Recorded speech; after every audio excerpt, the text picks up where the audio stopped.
welcome back. It's Nigeria 2015 on Channels Television, and at the moment we are keeping track of the results of the presidential elections and not forgetting also the National Assembly elections. Well, we do know for a fact that the Independent National Electoral Commission and its officials, led by the chairman, will be returning to the Collation Center at 10 a.m. later this morning to bring us, if not the final results, then most of the results we expect to be coming in at that time. But before we took the break for the news, we were talking about the dwindling power of incumbency, particularly in certain states where it appears the governors or the chief executives of those states have not had any significant influence on the outcome of election results as far as the presidential elections have been concerned, maybe for reasons of self-preservation, for reasons of lack of commitment to the cause of their presidential candidate, but then no hard and fast rules. Well, we are still here, Kadira Ahmed, the journalist, and excuse me, Olumide Macaulay. We also have with us the Channels Television 2015 election consultants, Professor Patience Obong Akpan and GT Ogunye, the legal practitioner. Well, before we broke off for the news, we were talking about the dwindling power of incumbency, and the case study was that of Anambra State, where it appeared the ruling party in the state just lost out on all fronts, probably because of a tactical blunder. I think you said that history was being made continuously in this dispensation. Is this another mark of our political landscape changing? As far as Anambra politics is concerned, it might well be so. You know that the PDP was a dominant party in Anambra State, even at the inception of this Fourth Republic, so to speak, when Governor Mbadinuju became the governor of the state between 1999 and 2003.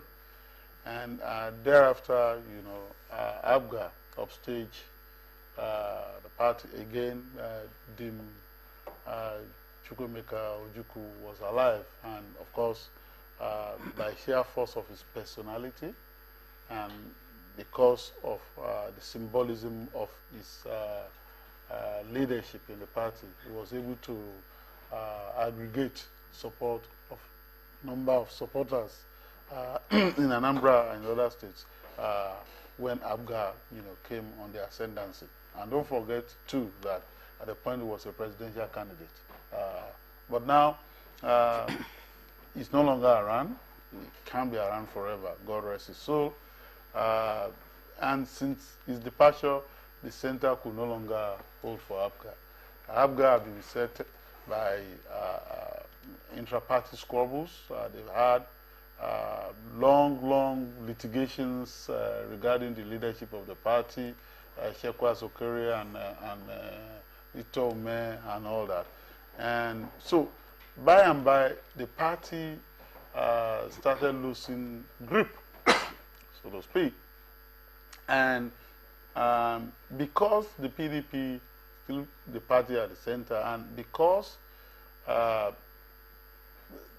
party and I'm saying this with all sense of responsibility, the political environment in which the party was operating were always enamored of gravitating towards the center. I mean, nobody, you have a party at the center, okay, let's join the party at the center. It's not like the AD in Western, Southwest, or the ACN that later came, that could fall back to the pedigree of the action group. That was a thoroughgoing opposition party in the First Republic and the UPN in the Second Republic. You should speak. Because that party always wanted to, you know, be the epicenter of power in Abuja. So it started a dalliance with the PDP, and before anybody could say anything, you couldn't even distinguish who was. That's the kind of It's you not, know. so isn't Mr. that Mr. it's not an Ogunye, sorry, ideologically based Olumide. party? Yeah. Mr. Ogunye, it could have gone either way. Remember, this same ABGA actually had the opportunity to join the APC alliance. As a matter of fact, a key member, Governor Rochas Okorocha, who was elected on the ABGA platform, actually pitched his camp with the All Progressive, with the APC, so to say. He was in the PDP before. He was the presidential candidate of the PDP. Then he so now then he moved to then ABGA. came back to ABGA. Yes. And then became a gubernatorial candidate, and he won. Yes. And he won by hard work.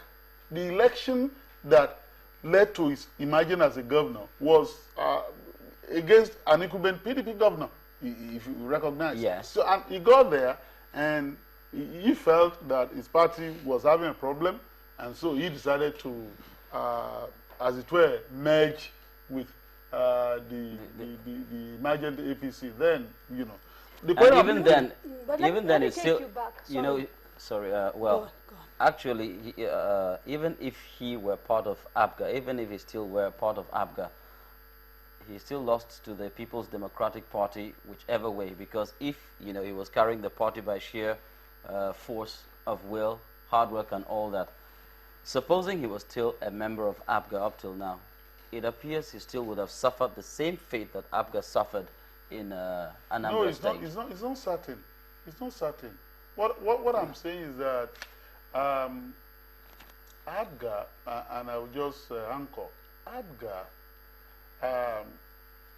was working with the PDP as a staunch ally, not as a party in opposition to the PDP.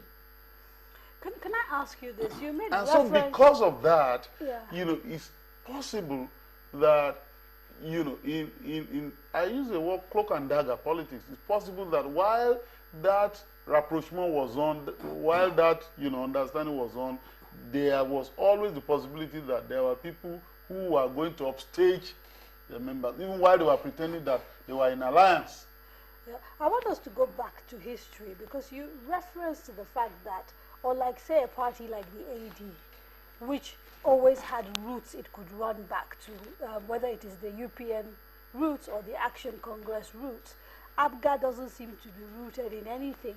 And I was just wondering, what do you think is responsible for the fact that we don't see any sort of serious references to the NPP, which was it the Nnamdi Azikiwe's party, and before that the equivalent of the action group in the East? How come the sort of resonance that, for example, an AD can find by sort of looking towards AWO, we don't see it in the East?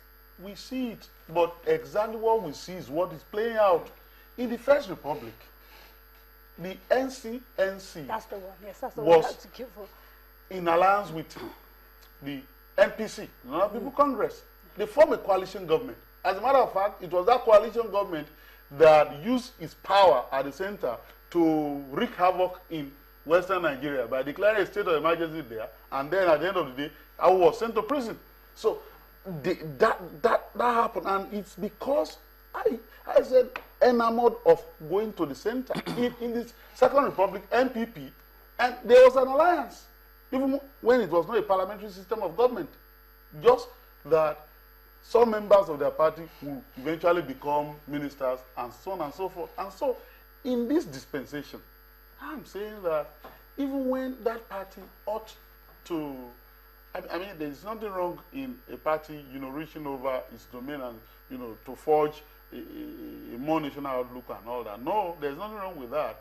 But because that party, rather than strengthen itself and then win more states and then expand itself and all that, in the East, in the Southeast, you then have a situation whereby a party that win power in certain states started a relationship with the ruling party.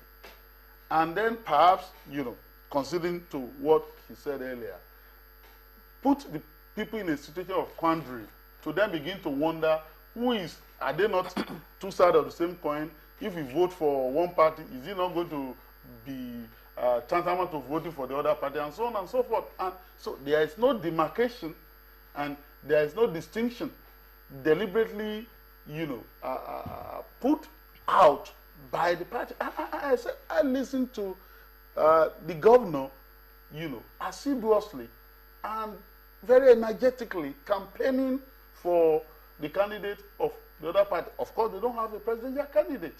So can I say this, and I say this with all sense of responsibility again, because, the last thing we want to do is to exacerbate the sort of fractures that exist in our natural fault lines. But traditionally, and even during the commentary around these elections, there's always been talk about appealing to the, if you like, the Igbo vote, and what Igbos try to get out of